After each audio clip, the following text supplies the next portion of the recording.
Friends, સ્વાગત છે તમારું મારી ગુજરાતી રસોઈ ટિપ્સ ચેનલમાં। તો આજે આપણે બનાવીશું ખાવામાં એકદમ સોફ્ટ અને ટેસ્ટી લીલી મકાઈના ઢોકળા। તો ચલો આપણે બનાવવાનું શરૂ કરીએ। તો લીલી મકાઈના ઢોકળા બનાવવા માટે મેં અહીંયા એક ડીશ લીલી મકાઈ લીધી છે। તો સૌથી પહેલાં આપણે ઢોકળા બનાવવા માટે આ મકાઈને આપણે સાઈડ ઉપર રાખીશું અને એક બાઉલ લઈ લઈશું। બાઉલની અંદર આપણે એક નાની વાટકી સોજી ઉમેરીશું, સાથે જ અડધી વાટકી દહીં ઉમેરીશું, સાથે થોડું પાણી ઉમેરીશું। પાણી ઉમેરીને બધું સરસ મિક્સ કરી લઈશું।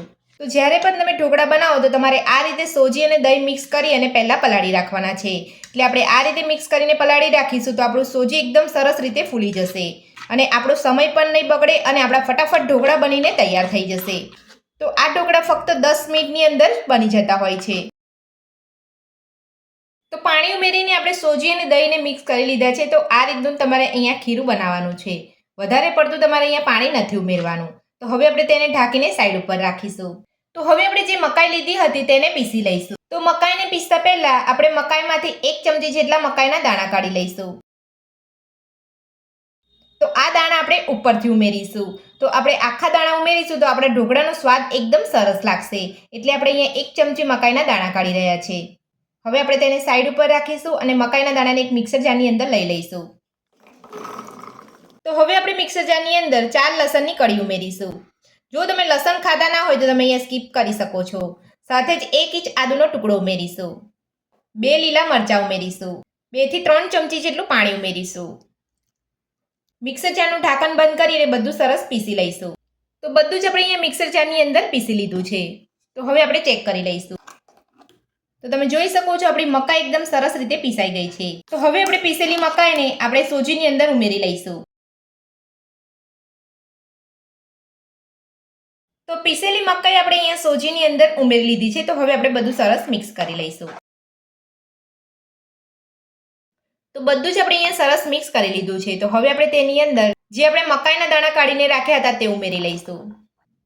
2 ચપટી જેટલો હળદર પાવડર ઉમેરીશું, ઝીણા સમારેલા લીલા ધાણા ઉમેરીશું, સ્વાદ પ્રમાણે મીઠું ઉમેરીશું।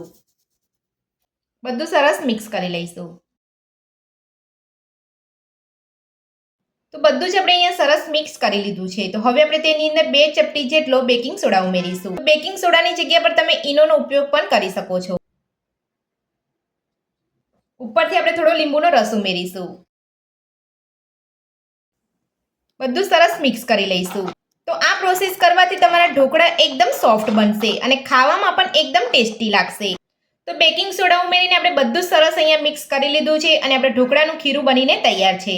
તો હવે આપણે ઢોકળાના ખીરામાંથી ઢોકળા બનાવીશું। તો ઢોકળા બનાવવા માટે આપણે ઢોકળાની ડીશ લઈ લઈશું। તો ઢોકળાનું ખીરું ડીશની અંદર લેતા પહેલા આપણે ડીશને તેલથી ગ્રીસ કરી લઈશું। તો ડીશને આપણે અહીંયા તેલથી ગ્રીસ કરી લીધી છે। તો હવે આપણે જે ઢોકળાનું ખીરું બનાવીને રાખ્યું છે તે ડીશની અંદર લઈ લઈશું। તો બધું જ ખીરું આપણે અહીંયા ડીશની અંદર લઈ લીધું છે। તો હવે આપણે ડીશને કુકરની અંદર લઈ અને કૂક કરી લઈશું। તો ઢોકળા બનાવવા માટે આપણે અહીંયા કુકરની અંદર પાણી ગરમ કરવા મૂકી દીધું હતું અને તમે જોઈ શકો છો પાણી એકદમ સરસ આપણું ગરમ થઈ ગયું છે। તો હવે આપણે ઢોકળાની ડીશ કુકરની અંદર લઈ લઈશું અને ઉપરથી આપણે લાલ મરચું ભભરાવીશું। ગેસની ફૂલ ફ્લેમ પર આપણે ઢાંકણ ઢાંકી અને ઢોકળાને 8 થી 10 મિનિટ માટે થવા દઈશું। તો ઢાંકણ ઢાંકી અહીંયા 10 મિનિટ જેટલો સમય થઈ ગયો છે। તો હવે આપણે ઢોકળાને ચેક કરી લઈશું। જોઈ શકો છો આપણા ઢોકળા એકદમ સરસ દેખાઈ રહ્યા છે અને એકદમ સરસ આપણા ઢોકળા ફૂલ્યા છે। તો હવે આપણે ચપ્પુની મદદથી ચેક કરી લઈશું। તો તમે જોઈ શકો છો આપણું ચપ્પુ એકદમ સરસ ક્લીન આવે છે। તો આપણા ઢોકળા અહીંયા સરસ કૂક થઈ ગયા છે। તો ગેસની ફ્લેમ બંધ કરી અને આપણે ઢોકળાની ડીશને કાઢી લઈશું। તો હવે આપણે ઢોકળાની ડીશને ઠંડી થવા દઈશું, ત્યારબાદ આપણે ઢોકળાનો વઘાર તૈયાર કરીશું। તો ઢોકળા આપણા અહીંયા ઠંડા થઈ ગયા છે। તો હવે આપણે ઢોકળાને કટ કરી લઈશું।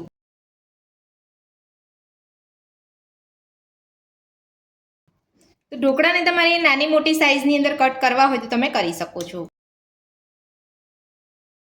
તો ઢોકળાને આપણે અહીંયા કટ કરી લીધા છે। તો હવે આપણે ઢોકળાનો વઘાર તૈયાર કરીશું। તો ઢોકળાનો વઘાર તૈયાર કરવા માટે આપણે અહીંયા વઘારિયાની અંદર 2 ચમચી તેલ ઉમેરીશું। તેલને ગરમ થવા દઈશું।